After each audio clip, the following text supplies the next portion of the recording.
출근과 아이 등원, 등교 준비로 정신없는 워킹맘, 워킹데디를 위해 정부가 나섰습니다.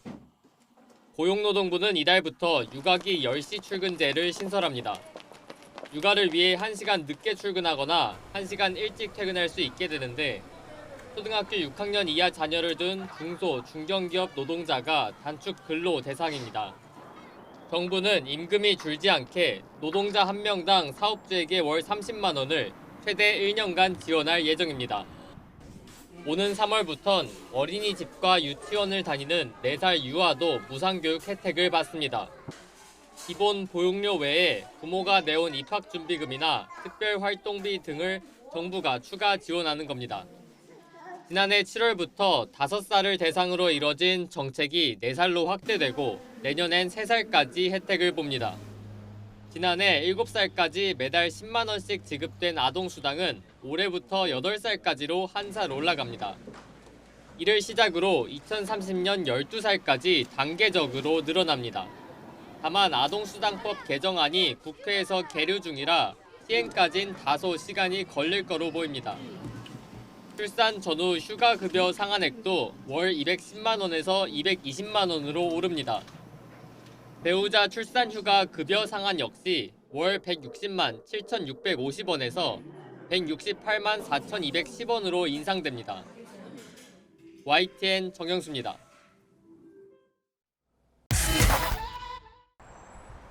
해마다 100만 원씩 깎여온 전기차 구매 보조금 단가가 올해는 지난해와 같은 수준으로 유지됩니다. 승용차 300만 원, 승합차 7천만 원, 화물차 1,000만 원입니다. 여기에 갖고 있던 내연차를 폐차하거나 팔고 전기차를 새로 사면 전환지원금 최대 100만 원이 추가됩니다. 중형 전기 승용차의 경우 추가 보조금을 포함해 최대 580만 원 정도 있던 보조금이 680만 원으로 늘어납니다. 다만 전환지원금 낭비와 악용을 막기 위해 조건이 있습니다. 출고 후에 3년이 지난 차를 대상으로 하고 또 가족 간의 증여라든지 판매는 보조 대상에서 제외됩니다. 업계가 자생력을 키울 수 있도록 정부는 지난 2011년부터 보조금 액수를 깎아왔지만 올해는 다시 당근책을 꺼냈습니다. 캐즘이라든지 전기차 화재로 인해서 전기차 보급 속도가 많이 느려지면서 상대적으로 구매 보조금의 축소 속도가 좀 더 빠른 보급 속도보다 좀 더 빠른 문제가 발생을 해서 이와 함께 올해 국내 시장 출시가 예정된 소형급 전기 승합차와 중대형급 전기 화물차에 보조금이 새로 지원됩니다.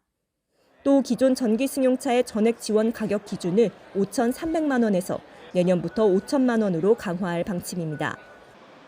올해 전기차 보조금 예산은 1조 6천억 원 규모로 차종별로 보급 대수를 환산해보면 모두 30만 대가량이 지원받을 수 있을 것으로 예상됩니다. 기후에너지환경부는 이 같은 내용이 담긴 2026년도 전기차 구매보조금 개편안을 열흘 동안 행정 예고합니다. YTN 최하영입니다.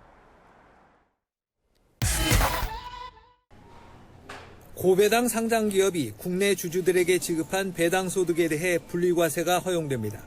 지난해까지는 배당 소득이 2천만 원을 넘으면 종합소득에 합산하고 최고 45%의 누진세율을 적용했지만 올해부터는 분리과세 적용으로 세율이 14%에서 30%로 낮아집니다.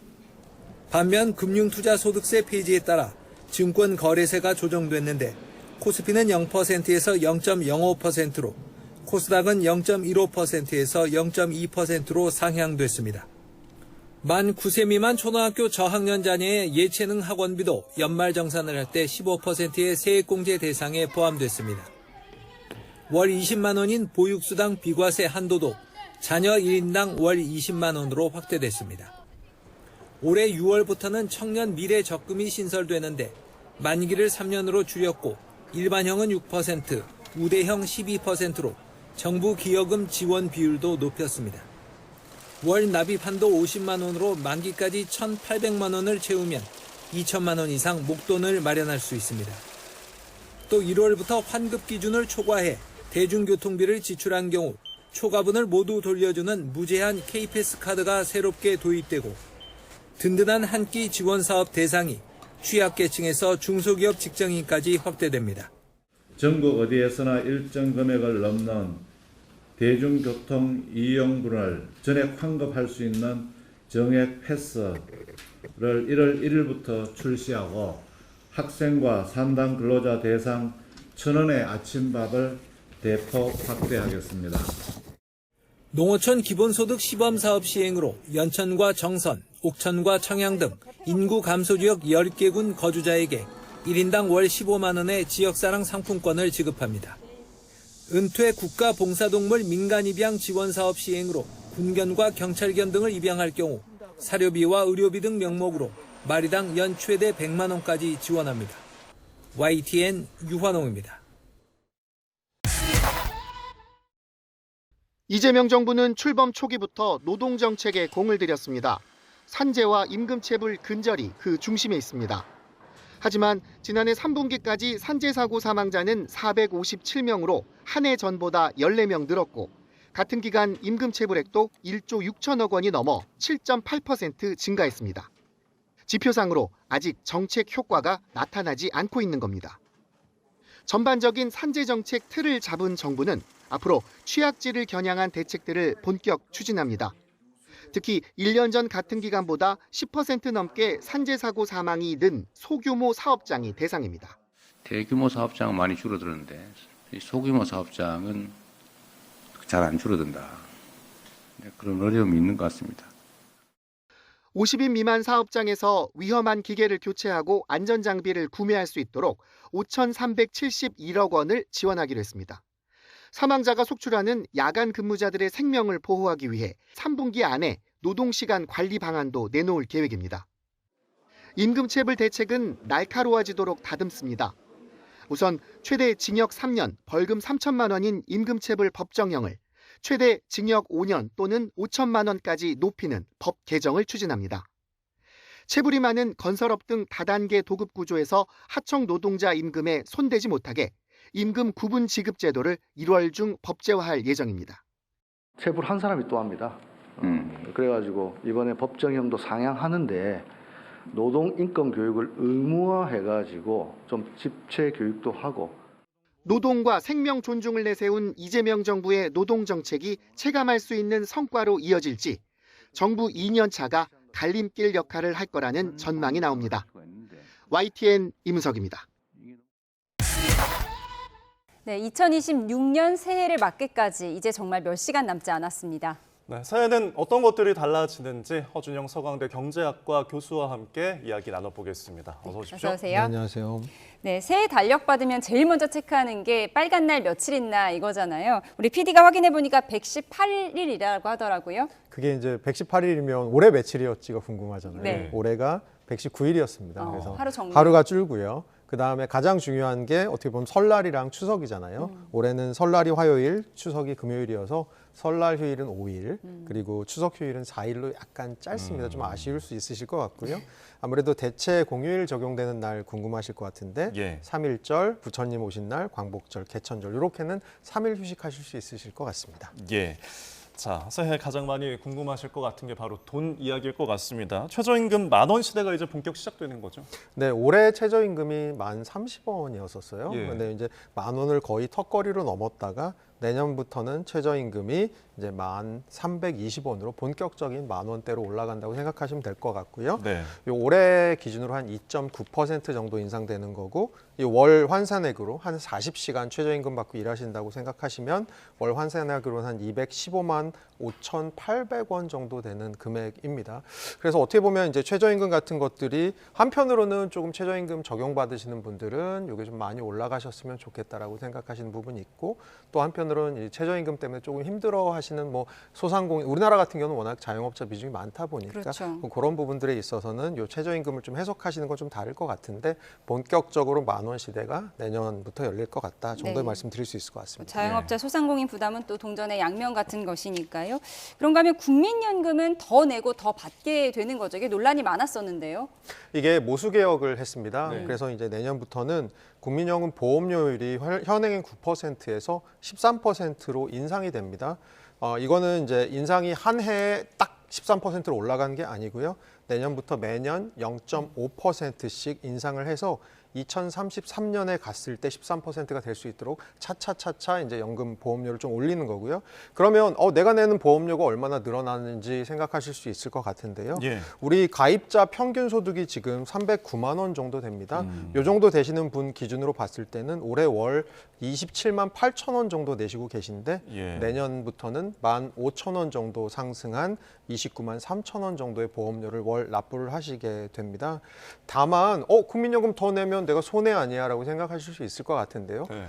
이게 소득 대체율이라고 하는 게 올라갑니다. 그러니까 은퇴 전 소득 대비 내가 어느 정도로 국민소득을 연금을 받을 수 있는지를 봤을 때 네. 이 소득 대체율이 내년부터 43%로 올라갑니다. 그럼 이렇게 봤을 때는 한편으로는 내가 은퇴했을 때 소득 대비 43%밖에 못 받는 게 조금 불만스러우실 수도 있을 것 같은데요. 이거는 이제 차차차차 올리고 있는 과정이라고 생각하시면 될 것 같고요. 정부 입장에서는 고민스러운 부분이 그런 겁니다. 원래 국민연금이 기존에 이 모수개혁하기 전에는 2055년이 고갈 시점이었었습니다. 근데 네. 이번에 모수 개혁을 하면서 2063년 정도로 고갈 시점을 한 8년 늘려서 조금 더 내고 조금 소득 대체율을 올리는 방식으로 국민연금의 지속 가능성을 약간 늘렸다 정도로 생각을 하시면 좋을 것 같습니다. 네, 직장인을 위한 이야기를 좀 이어서 해보자면은 주 4.5일제가 눈에 띕니다. 0.5일 어떻게 줄어드는 겁니까? 이게 두 가지 방식이 있어요. 그러니까 사실은 제가 최근에 조금 저보다 젊으신 직장인들한테 들은 되게 재밌는 얘기는 뭐냐면 저녁 시간에 1시간 더 있고 덜 있고 굉장히 삶의 질이 차이가 나더라라는 겁니다. 네. 예를 들어서 7시에 퇴근하는 것과 6시에 퇴근하는 게 되게 삶의 질이 다르더라. 6시에만 자기가 퇴근을 할 수 있어도 뭐 퇴근 후에 필라테스도 할 수 있고 뭐 여러 가지를 할 수 있다라는 얘기 하시거든요. 저녁이 있는 사람. 그래서 주 4.5일제를 하는 첫 번째 방식은 월화수목 이 4일 동안 매일 1시간 정도 먼저 퇴근을 하는 방식이 있을 수 있고요. 두 번째 방식은 아예 몰아서 금요일 날 오후를 아예 근무를 안 하시는 방식의 4.5일 방식이 있을 수 있습니다. 이렇게 하는 기본적인 저희 생각은 정부의 생각은 지금 우리나라 근로시간이 OECD 평균 대비에도 너무 많고 이것들이 근로의욕 저하나 이직 그리고 근로의욕 감소 이런 것들로 이어지고 있기 때문에 오히려 근로시간을 조금 줄이는 것이 좀 어떻게 보면 오히려 조금 더 회사를 안정적으로 다니면서 본인을 위해서 투자할 수 있는 이런 방식이 아닐까라는 생각이 아마 깔려 있는 것 같습니다. 네, 주 4.5일제 뭐 이렇게 좋은 점만 들으면 좋은데 이게 대기업 공무원들은 적용이 가능하다 하더라도 좀 중소기업이나 영세업체들 같은 경우에는 그림의 떡일 수도 있는 거잖아요. 네, 최근에 사실 그런 얘기들 많이 나옵니다. 사실 대기업 같은 경우는 할 수 있는데 아무래도 인력이나 예산이 부족한 중소기업이라던가 아니면 교대를 근무하는 그런 사업장들 있잖아요. 이런 사업장들에서는 이런 것들 적용하기 좀 더 현실적으로 힘든 거 아니야. 그럼 결국은 좋아지는 직장에 있는 사람들은 더 좋아지고 안 좋아지는 직장에 있는 사람들은 더 안 좋아지는 게 아니냐. 양극화가 되는 것이 아니냐라는 문제들이 있어서요. 사실 이것은 내년에 한번 시행을 하면서 차차차차 이제 부작용들에 대해서는 점검하고 다시 개선할 부분을 찾아야 될 것 같습니다. 알겠습니다. 자, 올해 그리고 부동산 가격도 오르고 주거 부담에 대한 부담이 굉장히 올랐습니다. 월세 세액공제 확대 이거는 뭔가요? 이게 뭐냐면 무주택을 가지신 분들이 예를 들어 부부가 다른 동네에서 직장을 다니면 왜 주말 부부 하실 수 있잖아요.